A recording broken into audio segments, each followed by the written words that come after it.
partir d'une souffrance pour transformer un métier. C'est probablement généralisable, car la médecine est en effet prise en étau depuis plusieurs années entre les nouvelles contraintes économiques dont les soignants sont devenus à leur insu un nouveau gestionnaire, et les souffrances sociales dont on leur demande d'être les guérisseurs.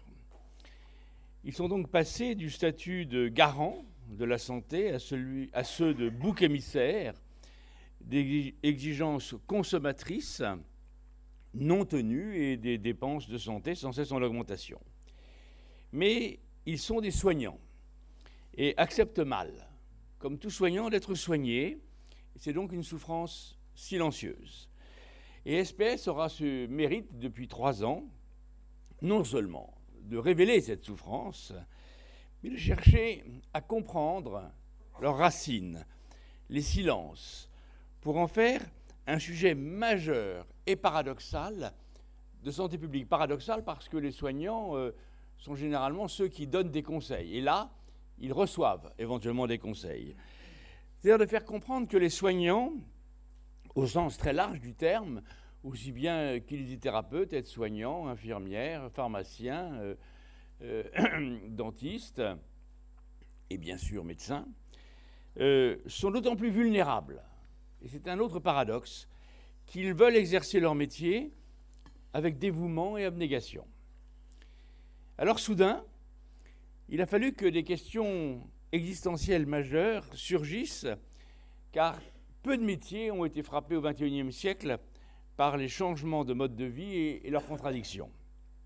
SPS aura répondu non seulement à la première mission du premier colloque, écouter bien sûr pour venir en aide, accompagner, mais se percevoir d'emblée que l'écoute ne suffit plus, que l'accompagnement prolongé certes est nécessaire, mais il est insuffisant, mais qu'il s'agit non pas de palliatif, mais il s'agit de prévention par des actions, par des acteurs formés. Et surprise, et je suis le premier surpris, cette prévention débouche sur une remise en question majeure des schémas traditionnels d'organisation de la profession. Le corps soignant, au fond, sa souffrance n'a pas forcément besoin, comme tout malade, uniquement de médicaments et de bonnes paroles. Il est porteur d'une révélation culturelle qui part de la base et qui ne part pas d'en haut, qui ne part pas des instances gouvernementales ou même des instances professionnelles.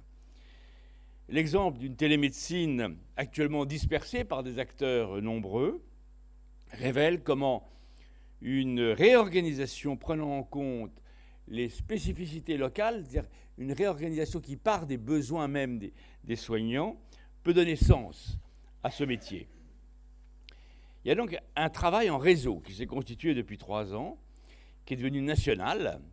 Personnellement, j'étais un peu dubitatif il y a 3 ans. Je suis vraiment le premier surpris au fond du succès. Et comme toujours, quand il y a un succès, il a fallu des hommes et des femmes pour s'en saisir, mais aussi un besoin qui a été capturé.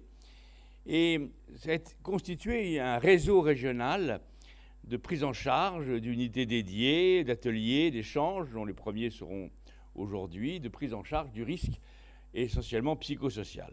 Moi, je suis impressionné, personnellement, par cette mise en marche, par cet enthousiasme qui découvre qu'en se prenant en main, une profession, et c'est probablement une des premières qui le fait aussi profondément, de soignant, retrouve le sens de son métier, son énergie et sa vocation primaire.